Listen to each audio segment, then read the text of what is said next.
This is Dr. Judd Burton of the Institute of Biblical Anthropology, and you're listening to the Dig Bible Podcast. We should read our Bible as men digging for buried treasure. The Bible is the world's most popular enigma. Its secrets lost to cultures beneath the sands of time. Or is it? It is the glory of God to conceal things, but the glory of kings is to search things out. God wants you to seek, to read His Word, to look for that knowledge. He wants you to do that. Man, the people at Nicaea, they chopped out 80 books of the Bible. We need to bring those back. There's more bad guys in this thing than a Bruce Willis movie. Oh, yeah. Let's back it up here. I love the intro to your show because it's exactly right. There's these nuggets of gold in His Word. You guys always say in the show, you got to dig it. Show us your nuggets. God, our Creator, lies outside of time and space and matter. I feel like God'd be like, "Hello, McFly." You ain't got it so far, then. There are secret societies think that they are the descendants of the giant. I mean, isn't this exciting? I mean, you read it, it's like, wow. Nephrology round table. But these angels were taken to help immediately. Do not pass go, do not collect $200. You're out of the game. Dirty hands means clean theology. Can you dig it?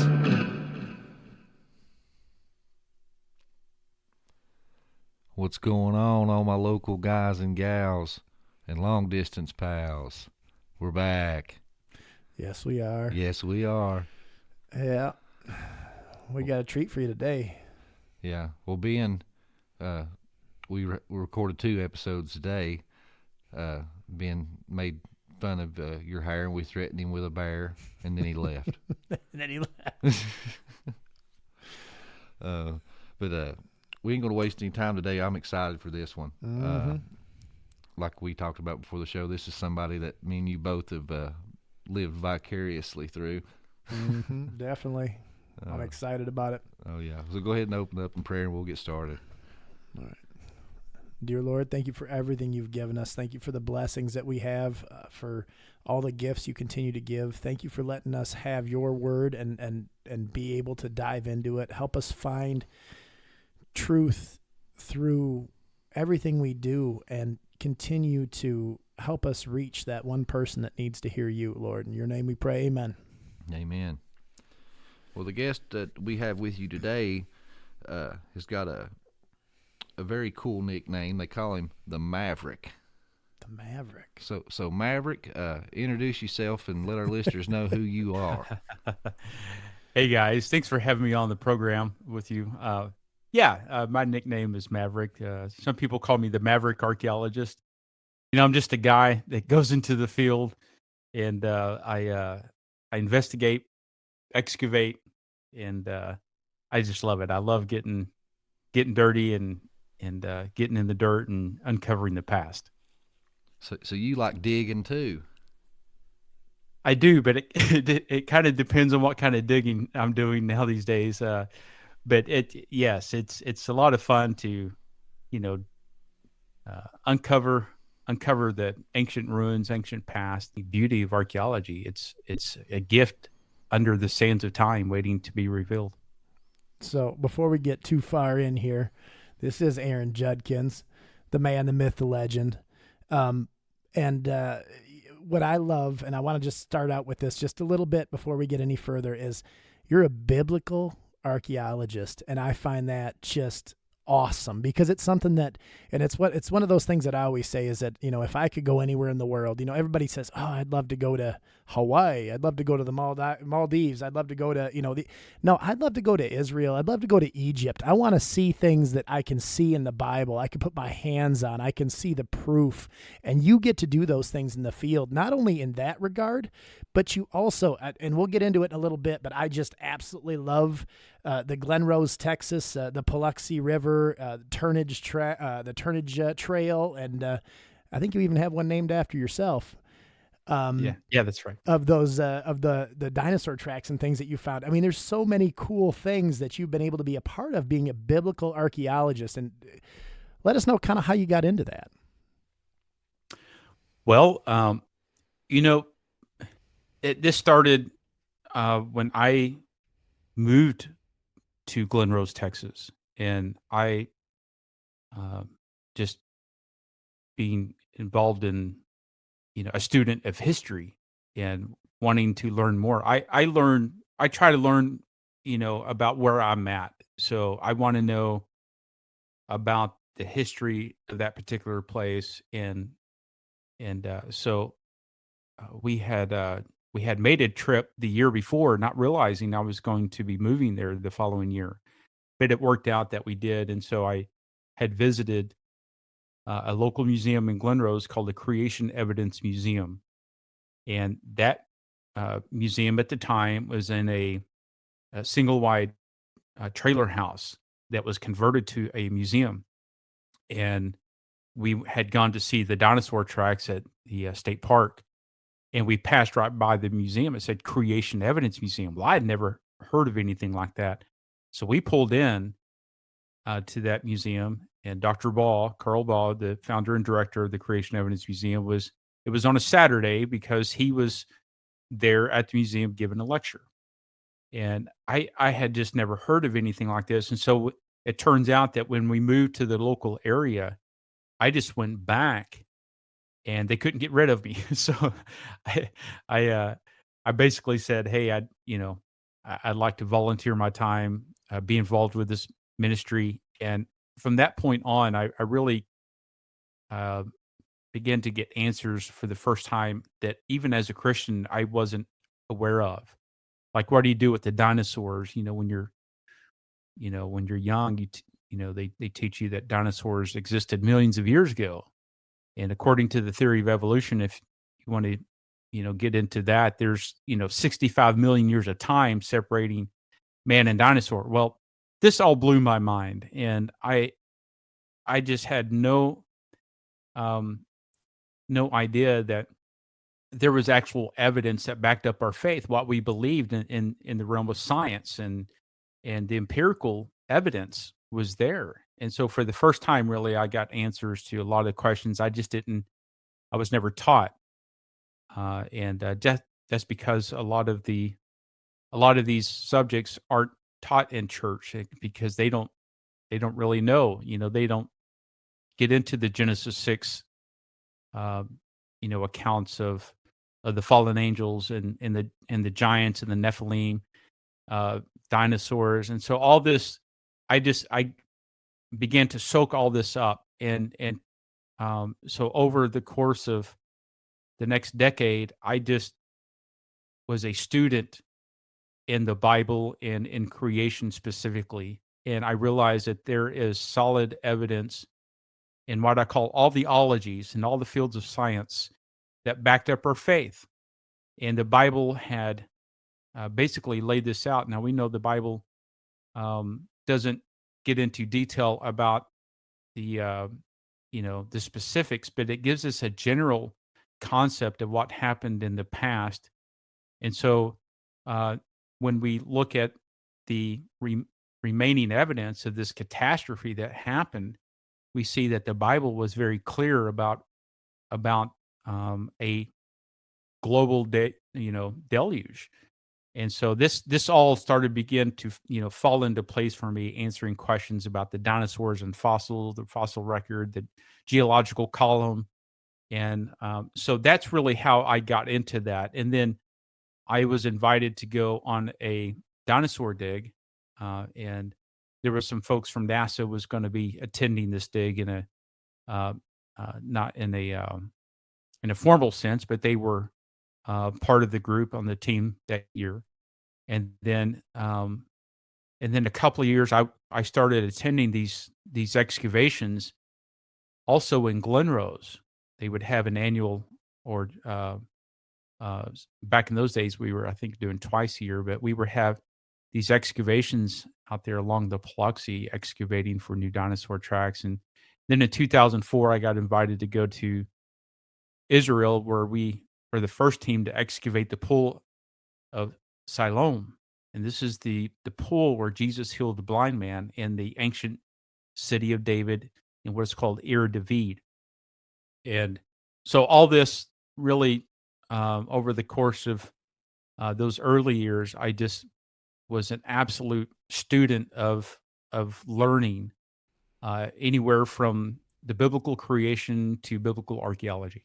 Isn't it just amazing to think you were right there where Jesus was? Like you were there, potentially standing in the same spot where his feet were, and that blows me away.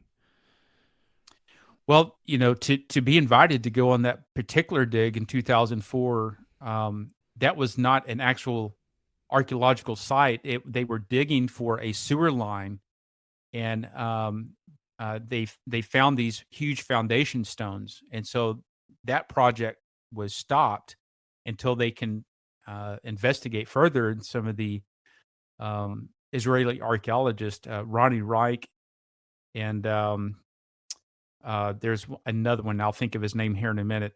But both of these archaeologists had invited our team over, and so they waited till we got there, and then we all excavated these huge limestone steps. And it turns out that this is the Pool of Siloam, where Jesus healed the blind man.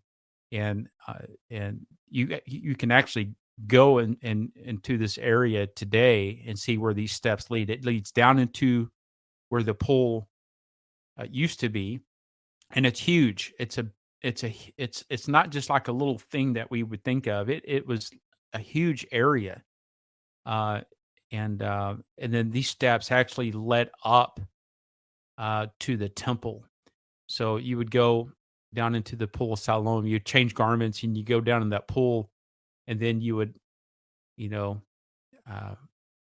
change garments, and then you would walk up and proceed up to the temple, through the old city David. And so to be a part of that was absolutely amazing. And there was a lot more work that they did over the following years. Ellie Shukron was the other archaeologist. And so I've been there, back to that site several times since then. And it's really amazing to be able to be a part of, an excavation that historic.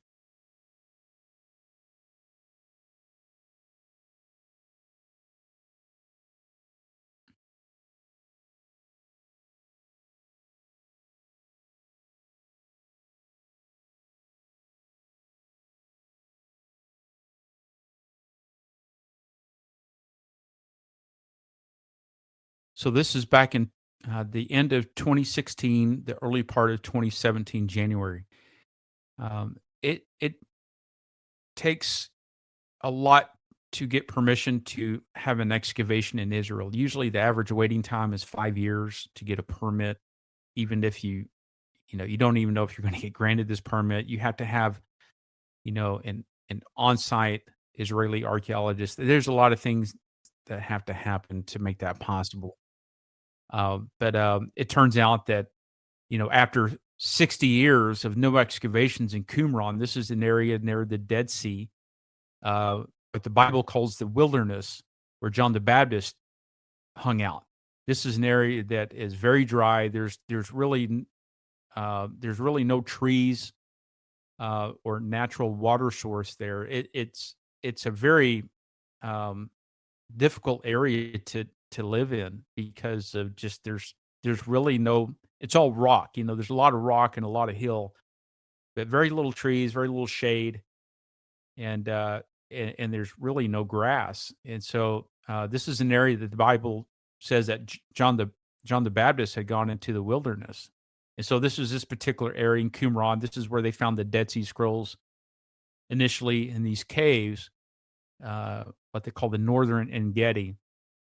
And in 1947, they two Bedouin shepherds, young boys, had actually was going through there with a herd, and they lost one of the goats, and so he thought it was kind of up in the crevice, up in the hole, and so he took a rock and kind of threw it in there to thinking he could spook it out, and he heard the sound of cracking pottery, and so he climbed up in there, and what he discovered was these jars with lids on them, about they're pottery jars about knee high, and he took the lids off, and in these jars were scrolls.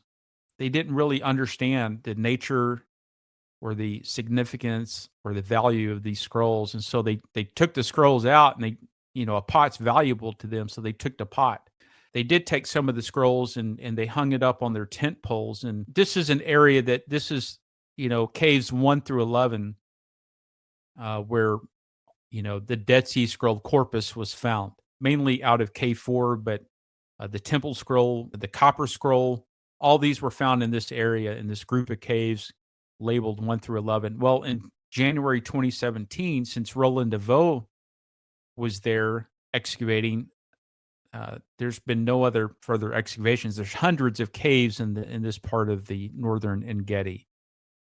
And so we got permission under a project called Operation Scroll that allowed us to excavate a specific cave for a specific time. This happened to be surveyed as Cave 53, which is near Cave 4 across the Wadi. And so we were able to go into this particular cave. And so it took, it's very laborious work. There was really no experience excavating these caves because no excavations had been done for 60 years in this area.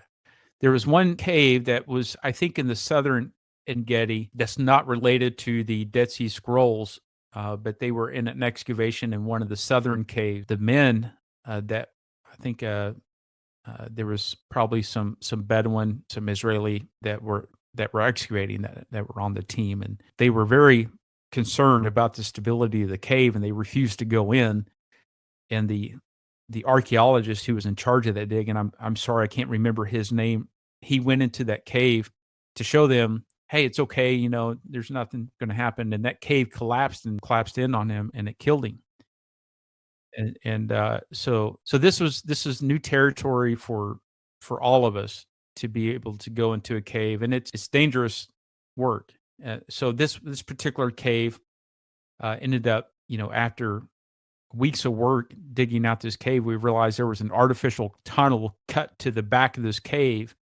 There was an artificial rock column in the center as you go, actually, upon the entrance of the cave, that was man-made, and that was more of a supporting kind of rock column to support the entrance. And then they had cut an artificial tunnel in the back, and then it was just wide enough for one person to get in there and to turn around and get back out. And so it's a very tight area and it's completely dark in there. And so, you imagine these guys doing this with no, flashlights or anything. They're doing all this work by oil lamp. But they carved out little niches in the side of the tunnel, and they hid these pottery jars, which contained, we think, Dead Sea Scrolls at the time. We found remnants of 3 jars.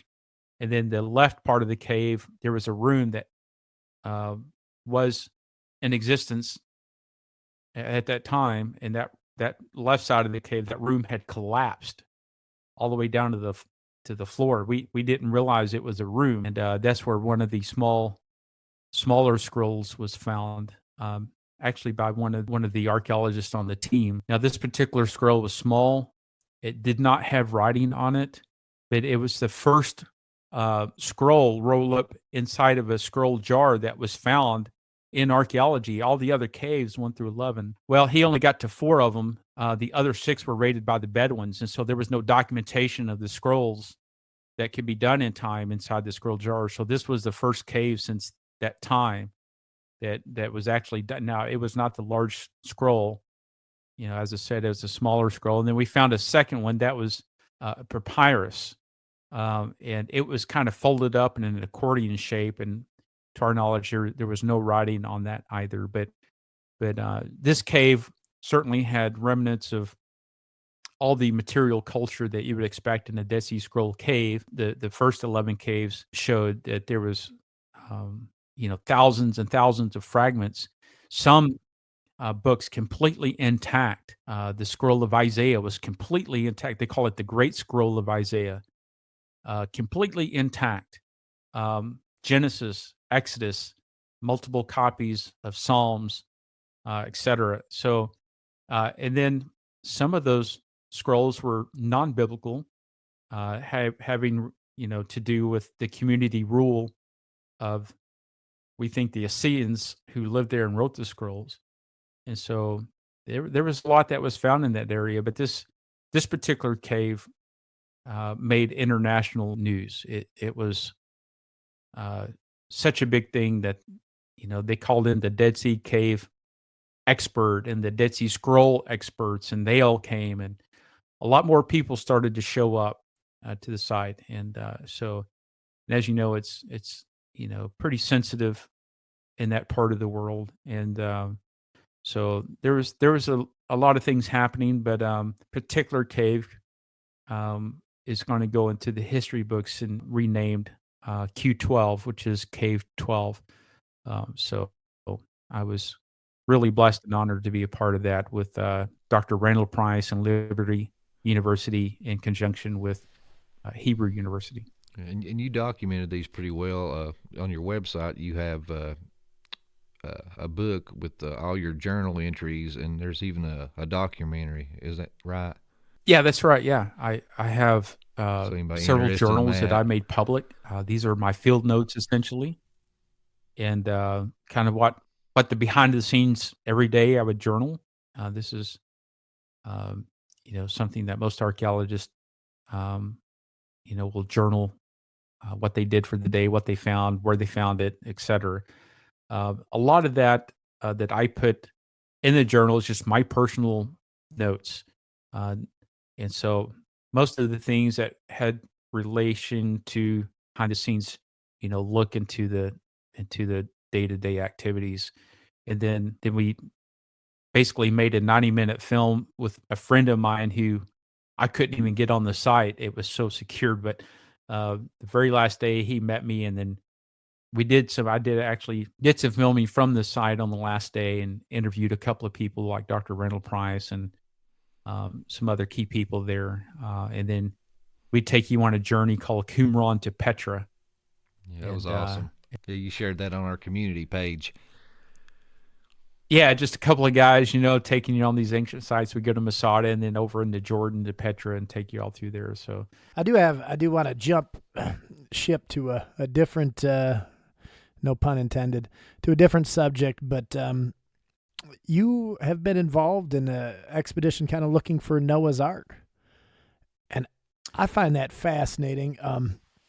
Big fan of that. We've seen a lot of different theories and different ideas from different people. I've watched documentaries on this, obviously read the biblical account. We've looked at the Ron Wyatt's perspective, and we've heard from other people that know it's in other areas. But I'd kind of like to hear a little bit about your experience looking for Noah's Ark. You've been at 2 destinations, haven't you? Yes, I have.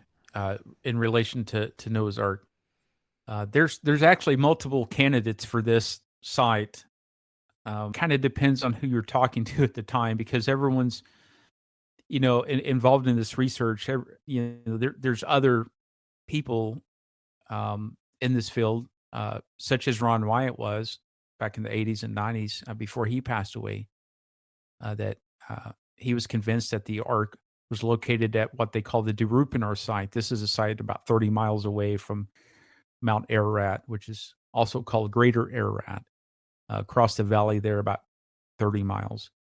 And I went to that particular site before I actually made the climb up Mount Ararat on the Eastern Plateau, which was that was actually featured in a theatrical documentary called Finding Noah, and that was a whole thing in itself. But we actually went to the Derupinar site first. There's many archaeologists and geologists who've gone to survey this particular site, and there's people such as Ron Wyatt and others currently that are convinced that this is a particular site. This Derupinar site is the actual site of Noah's Ark. Now, I don't happen to hold to that position. I think Noah's Ark is probably on Greater Ararat down in the Ahor Gorge area. There's reasons why I think that, but I don't think it's, just in my personal opinion, I don't think it's at the Derupinar site. I'm open-minded on all this stuff. I'm not dogmatic in any of this. So, I have a friend there now named Andrew, and he's been doing a lot of work at this particular site at Derupinar. He's been very, diligent about moving that forward and working with the authorities there, the local authorities. And he's fully convinced that site is the remnants or the foundation of Noah's Ark. So there's other candidates, Well, with that around. Dupinar site, I had a question for you, and I'm sure it's on our listeners' minds too, especially if they've looked into this and watched, Ron Wyatt's documentaries and kind of kept up with it. They went down there and and examined everything, and of course, if you've seen this site, it's in the shape of a big boat, and then you see Right. the mudslide coming down off the mountain, and he theorized that it landed on the mountain and mudslides happened and pushed it down right to where it was at. And they did ground penetrating radar, which granted back then it was fairly new equipment, and they got all these images that you can find on the internet. It looks like it's a 3-tiered boat and pillars and beams and all this stuff. So are you of the opinion that this was just new technology and they just didn't know how to read the equipment correctly and was misled, or just some kind of Well, like anomaly of the machine? Or no, I don't think they misread it. I think they interpreted it wrong. Okay. The evidence, with that technology at the time is, based on, a geologist survey that can interpret that data. And I think probably what they were seeing was that was on those radar scans. I think they were, especially Ron. I think it's obvious he was fully convinced that this was an outline of a boat-shaped object, presumably the timbers that formed the original part of the structure, including the hull. So I don't think it was a deliberate attempt to misread the data. I think it was just they just interpreted the data wrong that they had. And this is this happens when you're trying to search this thing out. It's normally the answer is not immediate, and so there's a lot of work that has to go into this, and data is part of that. But the interpretation of the data too is essential, and I think probably that what they were seeing instead of these walls. There's been many people, independent geologists, archaeologists have gone to the site since the 80s and over the course of the decades following, and they have studied this at length, and they've come away basically that they've come away from the site initially skeptical or initially convinced that the original data, these surveys were showing an actual hull, some kind of a boat-shaped structure. But in reality, these walls are not wooden walls. They are simply hardened mud. It's a geological formation. It doesn't contain any remnants of a hull of a ship that was built there or landed there. And so there's been a lot of study on this. And one thing I think people can take a lot of comfort in too is it's easy for people to say, well, they're non-believers. They don't, of course, they don't want it to be real. You are a Bible-believing man, and I'm sure there's nobody in the world that would want it to be real more than you. So it's not like you're just trying to dismiss it. Right? Yeah. Oh no. I if mean, this was real, you'd be the first one to say it. Yeah, that's right. Yeah, and others before me would have too. Dr. John Morris was one of those geologists from ICR who went there in the 80s, and he actually studied this site with a critical mind as a geologist. And there's been others too. Simply putting all that together, I'm not personally convinced. The burden of proof really rests with those who claim that that these are the ship's ribs. You would think that samples would have been sent off of the material for scientific tests, but really there's not been any indication that this was sampled for wood. Now there's claims that there's been fossilized wood found in that area, and there are fragments of fossilized wood, but and there's some rather large pieces as big as your leg. The simple answer is this is just a natural geological mud flow formation, and it is ironic. I think it's in this kind of a diamond-shaped pattern, roughly the length of what we would expect the Noah's Ark to be. I just don't think there's enough evidence at the time to support it. Soil samples and a lot of other things, but as I said, that's my current position on it, and there's others who are actually, continuing, with the work on that site. One of the things I find interesting is that there's not been any formal excavation done at the Darupanar site. There's been scans and surveys, and that's what I've always wondered. But find out, yeah, dig in there. Right. So, and that would completely answer the question for us if there was a proper archaeological excavation of the site, but there's not been. And I don't know that. It's kind of like the tourist attraction they get from it. It's like the country, understandably so, would be afraid that it would be proven not, because they get a lot of tourism over that, don't they? They got a little visitor center close by. Yeah, it's not a real big center there, but from when I was there back in 2013, there was some signage. You can walk out to the side, and there was just not a whole lot there now. I think all that I think that's changed now. I think the visitor center is progressed, and they've done a lot more with regards to bringing people in and letting them see it. Well, I certainly wouldn't have gone to climb Mount Ararat. Tell us about that climb. I mean, I'm sure that was just very pleasant. No, it wasn't. You're planning to do it again real soon, ain't you? It was so. Yeah, it was probably one of the most challenging things I've ever done in my life. I don't climb mountains. I love to hike.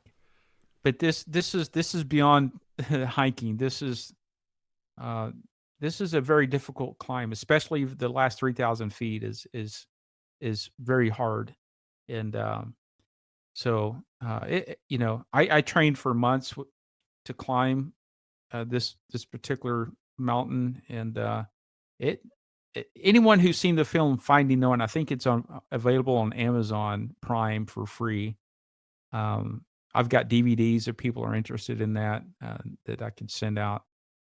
But it clearly shows you how how challenging it is to climb that, just to get yourself up there. We're not talking any of the equipment, the scientific equipment. I mean, this is a major push, a major effort to scientifically try to answer the question: is there anything on the Eastern Plateau and Greater Ararat? And it's extremely challenging.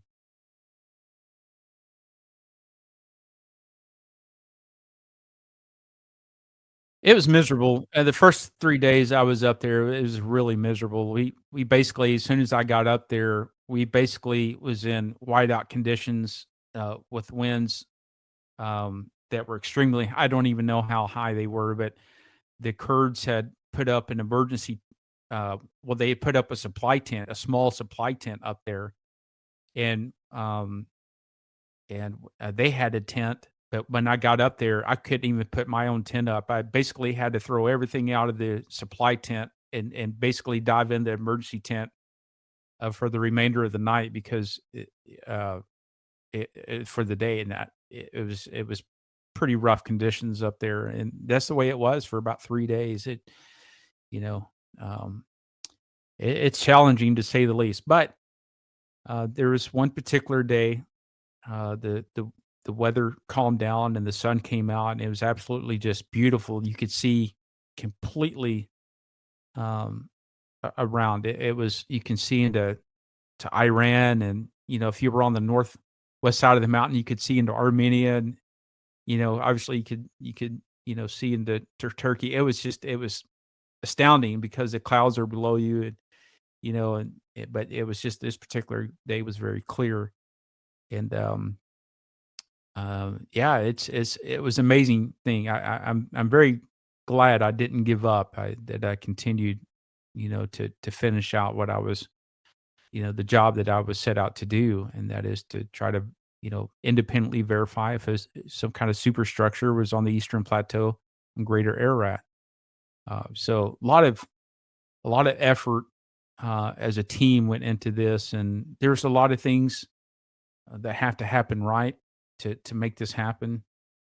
What you won't see in the film is, part of the film crew and part of our crew actually descended, um, before the main crew did, and there was a time where a part of that crew was taken by the PKK, at gunpoint. There was, um, and the remainder of us who were up on the summit was unaware of what was happening, and so it all turned out okay. But they were led around the side of the mountain several hours. They had their cell phones and their passports confiscated, and they were questioned for hours. And there was a lot of other things that went along with it. But in the end, they were released. But it's it's a geopolitical, sensitive area there, and as in with most of that region, and so, there's a lot of other dangers along with it. I know, one of my, colleagues, um, John McIntosh, who's passed on now, a couple of years ago. I think he passed away, but he was an early arc researcher that climbed with our, Apollo astronaut Jim Irwin when he was still alive. I think he was on Apollo 15, and, he made several climbs with Colonel Irwin.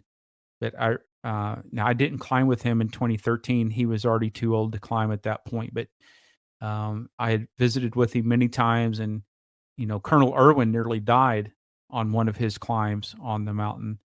But, that was true for McIntosh too. And, he said they woke up with, AK-47s pointed inside of his tent about 6 a.m., and they were all forced out of their tents at gunpoint.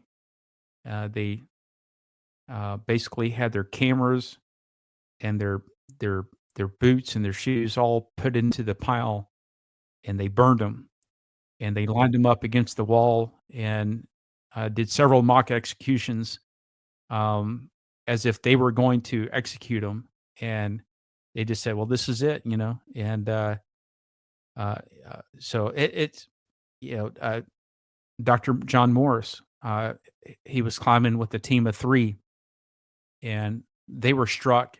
Well, there was a bolt of lightning, or some kind of strong electric charge on one of the boulders that they were near, but they nearly died of this. It's either a static discharge or lightning strike. It hit a boulder just several feet from them, and it blew them all back and unconscious, for several hours. And so, Yeah, Richard lots of Rives stories. has a very similar story. That he's the curator of Ron White's Art Museum, and he shared a similar story. He and some other guys climbed that mountain and were taken at gunpoint too. I mean, it's just not only you dealing with Right. the dangers of the mountain and the weather itself. It's the military, like you said. It's just a very sensitive region. Right. Yeah. It's crazy. Yeah. Yeah. I documented all this in my journal called The Quest for Noah's Ark. Um, so that gives you kind of a behind the scenes journey of my climb and all the efforts, that were made. Um, so there's lots of interesting things there, that's available for people if they're interested to learn more about it. But certainly, this particular journey and others, I've been, I think some major efforts to, discover if there's, is there anything there? And I think this is one of the great mysteries of the past, that still is unanswered. And I think when we have a solid answer, I think it'll be one that it'll be very clear. There won't be any more debate about it, about where it is and what it is. I think when the timing is right and God reveals it, I think it'll be a very clear for everyone, and it'll be evidence of what happened in the past was true, and what the Bible says in Genesis about Noah's flood is true, and it'll serve as a another testament, frozen in time, if you will, that I think that will serve another testimony that that once world that was the antediluvian world, the antediluvian world that was destroyed by water. There's another a time where I think, as in the Bible says in Revelation, that there's going to be another destruction coming to this earth, and I think this will serve as another testament. Whenever this thing is found, it's going to be really, I think, it'll usher in the last days like we've never seen. Oh yeah, I mean you can't. I mean if you get proof of the ark, I mean, and if that doesn't sway any non-believers, then at that point there's no saving them. But you talked about dragging up all that equipment, and part of that was drills, because I mean it's just a hundreds of feet deep solid sheet of ice. So I mean if the ark is there, like you had mentioned, it is just frozen in time. But Jens drilled down several hundred feet, and Jens actually made a discovery of what you thought was a piece of wood, and it was really had like sappy material, for lack of a better term, all over it. You thought that you may have had a piece of the boat, and the sappy material could have been the pitch that they were talking about in the Bible. But that stuff that Jens found, Jens actually had sent that off to get tested. When we had Derek Gilbert on the show, he had mentioned it and said that he didn't know what the results were for your testing. Would you care to go into that? Was there any fruit from that? Yeah, it was my colleague Bruce Hall. If you've seen the film Finding Noah, he's really the one that kind of headed that up and made sure that sample got taken to a lab where we could do a proper study on it. And I think that sample came back as organic material. Bruce did take a little bit of a sample. You'll see in the film where he does a test on it with heat to see what happens. And this particular name of the test, I don't remember what soon to be Dr. Bruce Hall called it, but it was enough to warrant to bag and tag it. And but it did show organic material. To my knowledge, there was no wood grain found in it. But I think there's a lot more that needs to be done on that particular mountain to rule it out completely. And unfortunately, that involves an area that's almost impossible to get into, and that's the Hoary Gorge. It is an extremely dangerous part of the mountain with cliffs that are thousands of foot drop off. It's I've been told it's about as twice as deep as the Grand Canyon. It is extremely dangerous on that side, and it's almost impossible to get to it from the top. You have to go from the bottom up, and I think that's a particular area where Dr. John Morris and his team were struck by lightning. I think that may have been in the late 80s or the early 90s. So it's a very hard place to get to, and that's one area of the mountain that I think they have it in restricted access at times, depending on what's happening geopolitically in the region. So there's just so many factors, but I would love to get back one day to, and perhaps if there was some solid empirical evidence, some hard evidence that showed us, hey, this is where we need to go back to, then I would probably consider it at that point, but probably not to make another climb like that. Just to, it's very difficult. Who can very blame challenging. you, honestly? But switching gears, your latest book, I made a little video review for it on our community page and on our Dig Bible Podcast Facebook page. That was an amazing book. Guardians of Gobekli. As Judd Burton had said, it's the paradigm that's changing the paradigm. This book was, I joked and said it might as well be about anti-gravity because I couldn't put it down. Once I started, I couldn't stop, and I just literally devoured this thing. Go into the writing of this book, your experiences there, what stood out to you. And first of all, thank you. I love all the pictures, all the drawings, because somebody like me, will probably never get to go and see sites like these. So I loved how it had all the pictures and the drawings. It felt like I was right there getting to see all these things. It was very well written. Yeah, thank you. Well, Guardians of Gobekli Tepe's new book that just came out on the site of Gobekli Tepe in southeastern Turkey, and this site is supposedly goes back to the Stone Age. It's one of the oldest archaeological sites that's ever been discovered, and so I was challenged about three years ago to look into Gobekli Tepe. It was going to be a very difficult subject to tackle, and I just decided I just didn't have time to look into the subject. And after a couple of times of declining, one of my particular followers had encouraged me to look into the site, and then I got to thinking about it a little bit more, and I thought, well, where does this site fit in with the Bible? What's the evidence for this site? And so I basically it began to be a challenge for myself to look into this and see what the evidence was showing.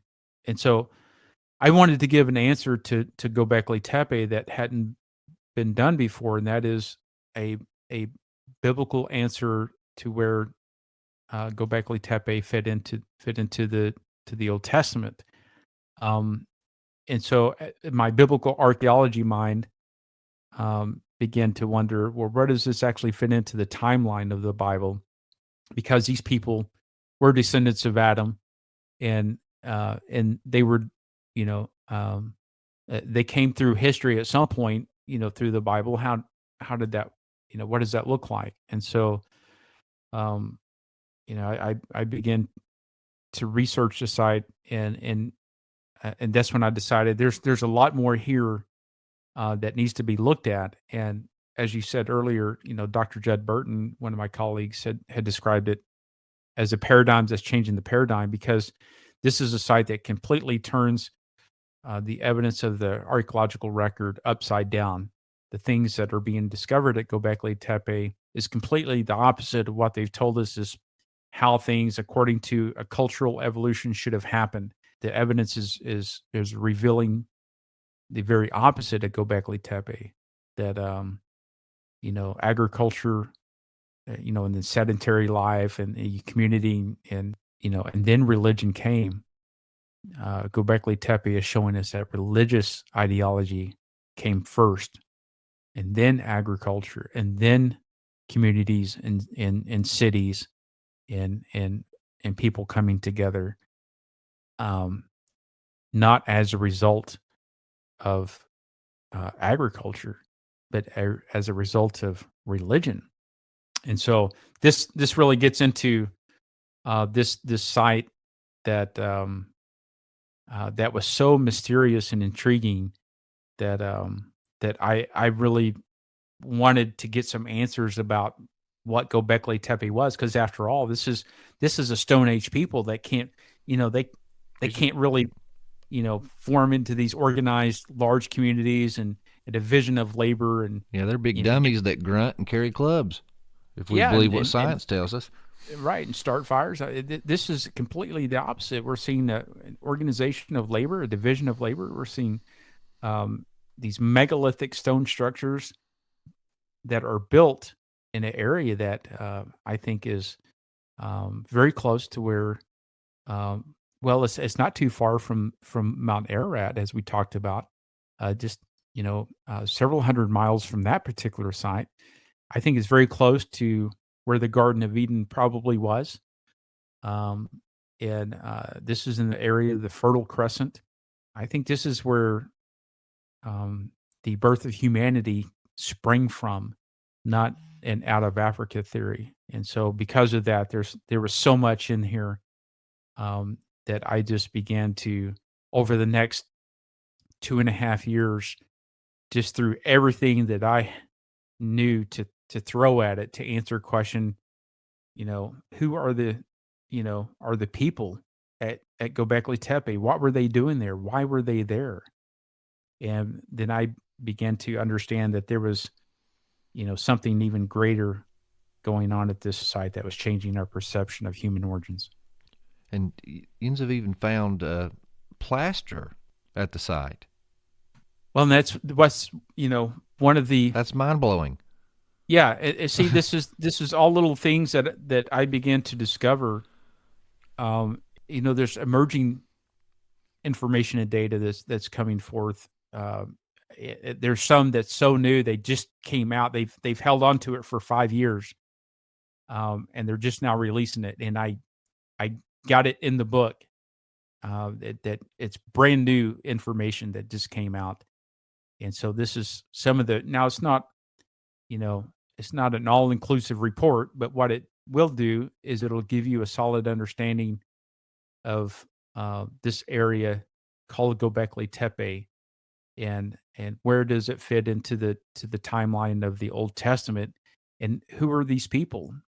And so, there's plaster there, and that's one of the interesting little discoveries I made was there's a lot of things happening here that, if these were supposedly Stone Age people living so long ago that didn't have, before the invention supposedly of writing and the wheel, how do they know the concept of plaster and what the effects of plaster did? It's quite amazing. So I began to put all these little pieces together, and then there was, at one point in time, then I realized there's something that's happening here. I think that indicates a reason why they were there in a language that they were speaking through these stones. It's almost like it's antediluvian pre-flood knowledge. It talks about the Upkalu sages that came and gave this wisdom. I mean, they obviously they knew some things that they shouldn't have known. I watched on Netflix that Ancient Apocalypse with Graham. Right. And he was even talking about how the three structures and how the like the entrances line up to I think he said the star Sirius, and he said, and like by looking at them, like you can tell which one was built first because Sirius was at this way, and then the other enclosure was built later. It was an add-on, and its entrance was tilted just a little bit more because of how Sirius changes its position in the sky throughout the years. What's your opinion on that? Does that hold any weight? Well, I Studying think the stars.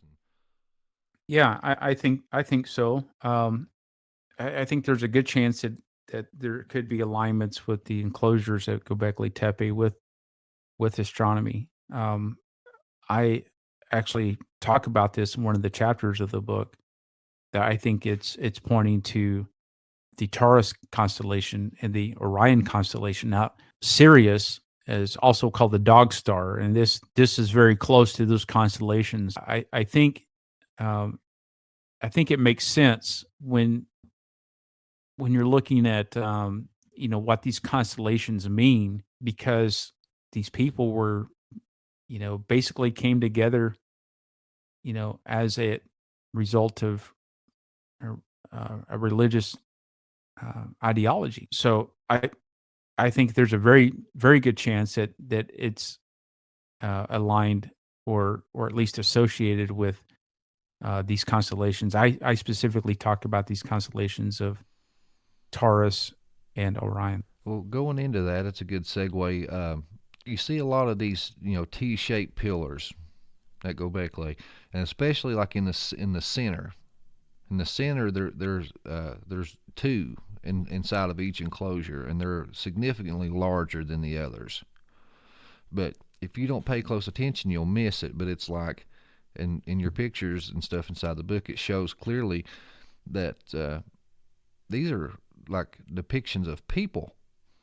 They've got hands on them, belts and loincloths, animals depicted on them, and even you talked about all the bovine imagery. What was going on there, in your opinion? Was it like veneration of dead ancestors with some star worship going on? Did they live there? Was this just something that they would just show up to once a year? What, in your opinion, was going on here? Yeah, so that was one of the major questions I was trying to answer. Up until recently, the archaeologist at Göbekli Tepe said this was an area that there was no habitation at this site. Now they're learning that there is and there was habitation at this site. This means that people lived at Göbekli Tepe, and not only that, they were buried at Göbekli Tepe, as we see in so many of the other similar sites around that area in the region, that they, especially the Natufian culture, but they buried their dead under the floors of their home. And they have discovered some burials now at Göbekli Tepe. I think at least 4 burials in this information. This is all new information, and it is documented in the book. But so there's new emerging evidence that people lived there, and this site is just so huge. It covers a 22-acre area, and so initially we thought these people came and then they left.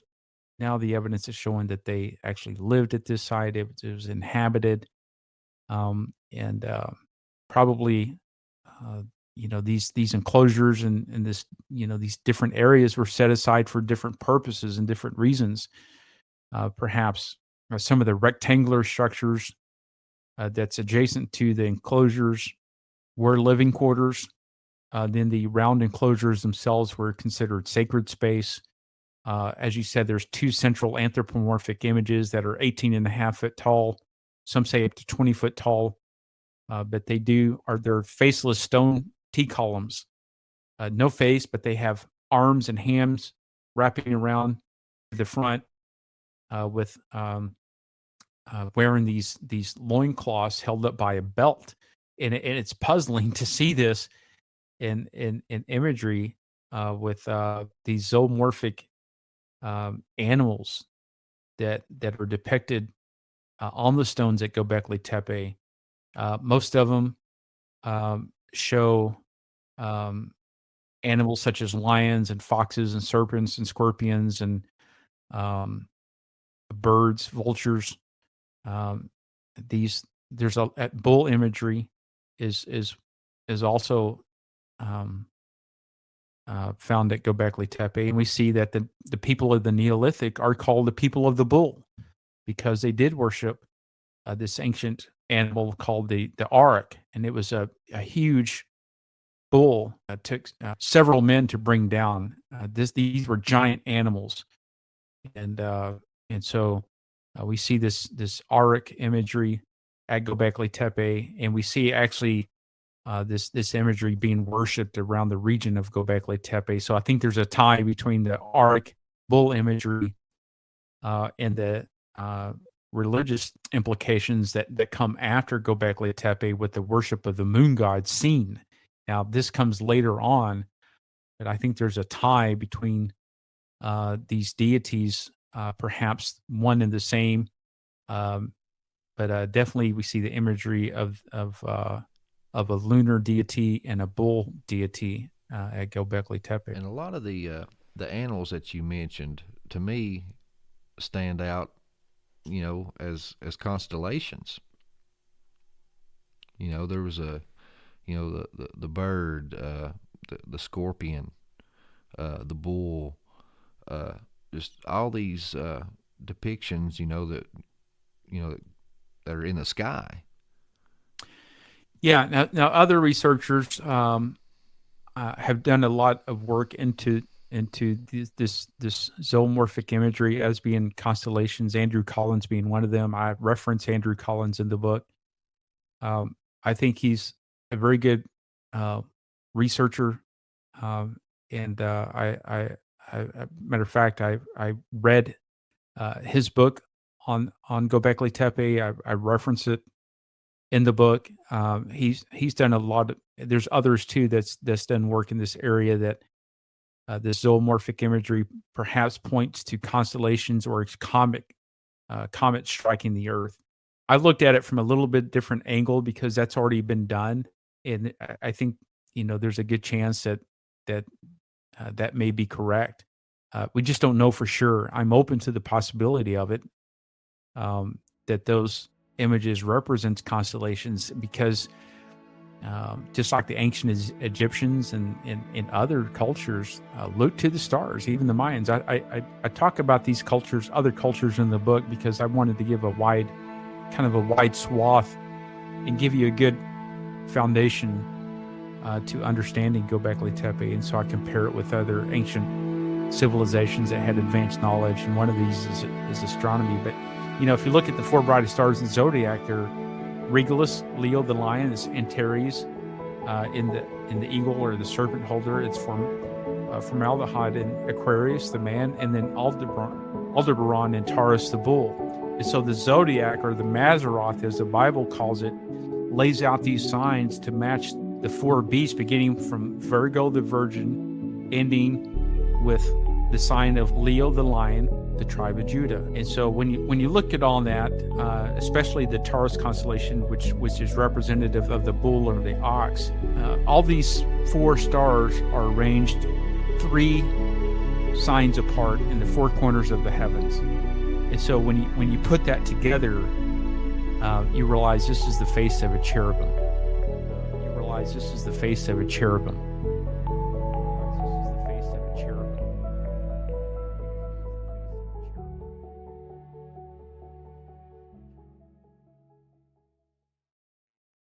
And so I walk you through all that because this gets into the likeness of the cherub.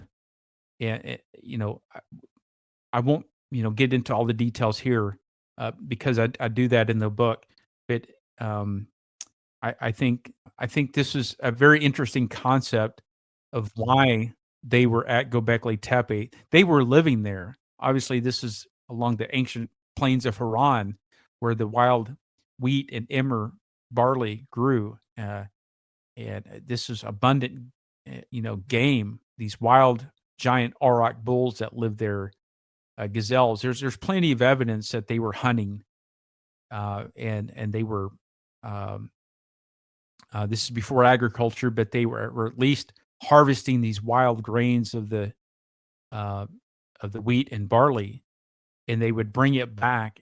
We see grinding stones and tools, thousands of these mortar grinding stones, over 3,000 of these sickle blades to harvest the wheat, to grind the wheat and the barley. There's evidence of big stone vats where they took the barley, and we think that they fermented it, and that turns into natural beer when you ferment barley. And so there's a lot of evidence of them living there, but I think one of the reasons that they built these enclosures with these central anthropomorphic features and all this was to simulate an underworld. I think they probably, now they're open to the sky now, but I think at that time they were roofed perhaps and enclosed, but it would simulate the underworld, just like the Mayans would go, underground and go into these cave systems and these water, these pools of water and these streams. To them, this was the underworld that they were in. And so I think that the people at Göbekli Tepe probably did something very similar to simulate the underworld in a religious, ritual context, in a way that they were worshiping these deities, perhaps paying homage to their dead ancestors in veneration.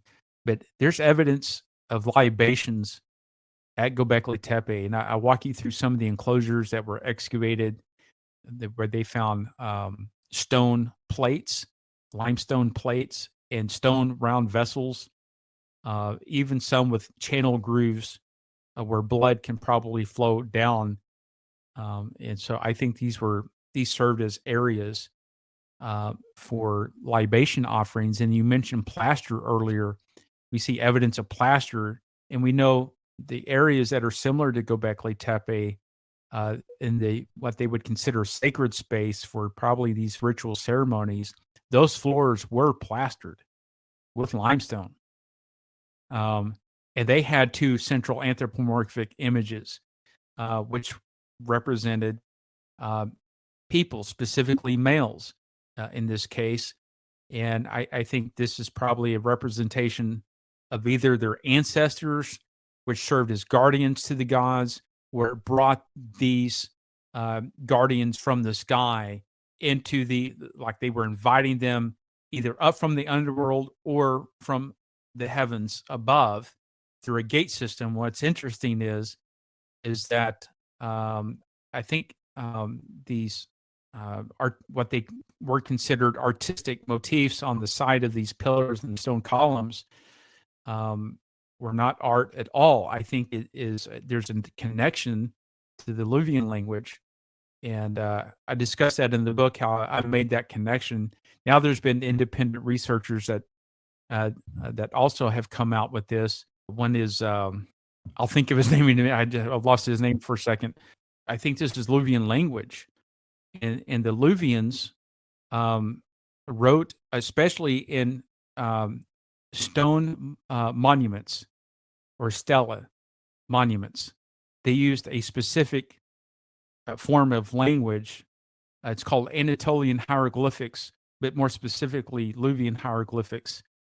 And so if this is 12,000 years old before the invention of writing, then I'm wondering why there's representation of Luvian logograms on these stones. Because if they are Anatolian hieroglyphics, that comes much later in history. And so in the back of the book, I put in a timeline so you can visually see. And you mentioned earlier about Dr. Burton. Originally Dr. Burton and I were writing this book together, and for other reasons, Dr. Burton needed to pause, and so I went ahead and published the book with the content that I had. Hopefully, Dr. Burton and I will put our content together in a single volume with some new information.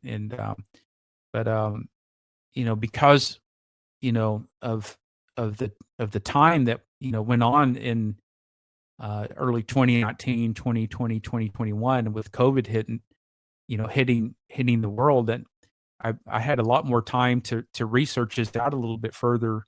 And so I developed this timeline, this graphic timeline, chronology timeline in the back of the book, so you can visually see where I place Göbekli Tepe on the biblical timeline. But I have two timelines. One's according to the Masoretic text, and the bottom timeline is according to the Septuagint. And so I place those where I think it's about as close as you can get on either timeline. But it's definitely a site that I think over the course of time is going to reveal a whole lot more information. Only 5% of the site's been excavated. Yeah, so I was about to say, So yeah, that they even scratched the surface. A long way to go. Yeah, what with what we do know now at the site, I think I've got a fairly good solid answer on what's happening at Göbekli Tepe, and it's not what the standard answer that has been given to us, that this is 12,000 years old from a Stone Age people. There's something much more complex going on at Göbekli Tepe, and I think it has to do with the people that came perhaps after the flood. Now, this is where Dr. Judd Burton and I diverge a little bit. Dr. Burton has some ties that go pre-flood, and I have ties that go after the flood, post-deluge. But certainly, this site has a central theme, and that is that they are worshiping a deity or multiple deities at this site that I think served also as some kind of a spiritual gateway. Because when I talked about those logograms on these stones, now they're not officially called logograms on the, they don't recognize them as Luvian logograms. Yeah, you've made I that think connection. that's what they are. I think these are not simple artistic motifs. I think it's language, but specifically this Anatolian hieroglyphic Luvian, this particular form of hieroglyphics was only written in stone, because writing in stone is something that was reserved perhaps for a sacred reason, for a sacred context. You just don't. Oh, I agree. It just stands don't the wake up test one of day time. and say we're going to build a megalithic structure and we're going to erect these multi-ton stones from a quarter of a mile away at a limestone quarry, drag them to Göbekli Tepe, erect these stones, build enclosures around them, and have all these things happening. It has to be for a specific reason and a purpose, that they all came together in a commonality that bound their ideas together. And I think that was through religion. And these symbols, I think, is representation of language. The Luvian logograms are specifically Anatolian hieroglyphics that were only designed to be written on monuments of stone, that basically said, was giving us, clues about a story that they were telling in their time, about what was happening there. And I think these particular symbols represent, in other words, a logogram is one sign or symbol that represents one word. And in a couple of these logograms, as you go through the book, there's two in particular on a stone that when you put these two logogram symbols together, it could imply that the meaning of this in Luvian logograms could imply gate of the gods or house of the gods. It could be interpreted both ways, but one specific logogram can be interpreted as gate or portal. And so when I started piecing all this together, it really blew my mind, because there was really no one that was putting any of this together, and it boggled me. Why, if this was language, there are Luvian logogram scholars that know this language. Now, there's not a whole lot of them. It's a very probably just a handful of scholars understand this. I've been studying it now for 2.5 years, and I've got several books on the Luvian language. And so I make the claim in the book that this is Luvian language. And if it's Luvian language, Luvian logogram, Anatolian hieroglyphics, this is not 12,000 years old Stone Age. Back to the pre-pottery Neolithic A, according to their timeline. I don't think it's that old. If it's indeed Luvian logogram language, I think it's much younger than what we're being told. And for for the life of me, I don't know why more Luvian logogram linguists haven't come out and voice their at least scholarly opinion on this, because it's so clear to me when you look at the Luvian logograms that this is exactly what it is. It is language, and if that's true, then it can't be 12,000 years old. And I make a case for all that. Yeah, it was a really great book, and I ain't going to give away everything in the book. I want them to check this out, but it's we just like the site itself with the discussion of this book. We've only scratched the surface. There's Nephilim connections that go back lay. He goes into pre-flood knowledge to Nimrod lenses, Baghdad batteries, all the other ancient gods, how they tie in, the 7 wandering stars. It's just, there's so much there, and you can definitely tell that you took your time and went through it. But I want to thank you for coming on with us. I don't want to keep you much longer, but let everybody know your website, where they can find your stuff, and give everybody information where they can find you. Yeah, sure. This book has over 200 footnotes alone, not including the bibliography in the book. It's heavily referenced. I think you're once you get through the book, you'll have a solid understanding of Göbekli Tepe and what they were doing there and why they were there. But I reference a lot of Dr. Heiser, Michael Heiser's work in here. Also Derek Gilbert and his books, many other scholars, David Roll, Andrew Collins, and many others. And this one particular is driving me nuts. I cannot remember his name, and it bothers me because he's one of the key geologists that's been out on the front lines of this. But you can go to my website at aaronjudkins.com, and you can find Guardians of Göbekli there. And I've got a couple of editions out of softcover. I got a hardback cover, and then I got a special limited edition red linen cover with gold foil stamping on the spine. It's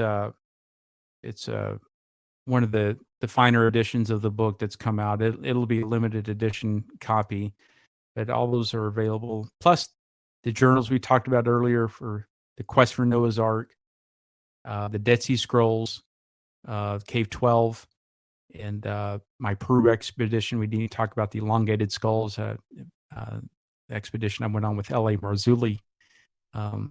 But all that and a lot more work, including the film Qumran de Petra, which is available for free to watch on the website directly. Finding Noah, all that, all my work's linked up at aaronjudkins.com.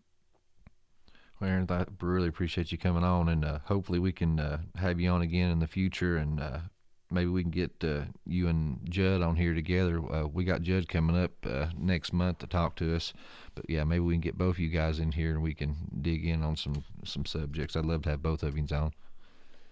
Yeah, absolutely, and thanks for having me on. There's so much more that we didn't even get a chance to talk about in the book Guardians of Göbekli. Oh yeah. There's just it goes, like you said, from the Genesis 6 and the fallen angels and the concept of the Luvian language and the images and just the geology and all this. You're going to get a really good. I think it's going to be very fascinating for people that's interested in any biblical archaeology, historicity. It's going to be one to have as a good reference book in your library. Oh yeah, like I said, I mean, once I started, I couldn't put it down. I just wanted to wet their whistle and get them to go buy you book. I don't want to give it all to them. I want them to go dig on their own. Yeah. Robert Schock was the geologist. Dr. Robert Schock. Okay. And he's done a lot of work in this area, and I referenced Dr. Schock in the book too. But he's I've never met him, but he's one of the geologists that did a lot of work on the Sphinx in Egypt, and kind of went against the mainstream theory on the Sphinx, and so he's the head's too small for the body. What's that? I said the head on the Sphinx, it's too small for the body. I mean, that's what I think. I think they recarved the thing. Well, he's definitely one of the ones who did a lot of work on the Sphinx, and so if you going back to the very beginning, if I can, that's one of the reasons why they call me the Maverick Archeologist. I don't accept the standard interpretation. If there's a question on what's being told to us, I want to investigate it for myself. I want to see the evidence. I want to basically come to my own conclusions, and that's what science is. It's questioning the status quo. Yeah, that's what we all should do. We should all do our own digging, form our own opinions, because if not, I mean, you just believe what anybody tell you. And that's basically why I wrote the book. I'm not trying to convince you of anything in this. These are my theories. I'm really going out really against the grain on this on Göbekli Tepe. It is not a standard interpretation of the site. It is really a 180. Yeah. And I think it is really one of the first answers from a biblical perspective of Göbekli Tepe, for sure. But it definitely it challenges the status quo, and that's why they call me the Maverick Archeologist. Well, Aaron, we really appreciate your time, brother. Guys, hope you enjoyed it. Go out, go buy the book, start digging.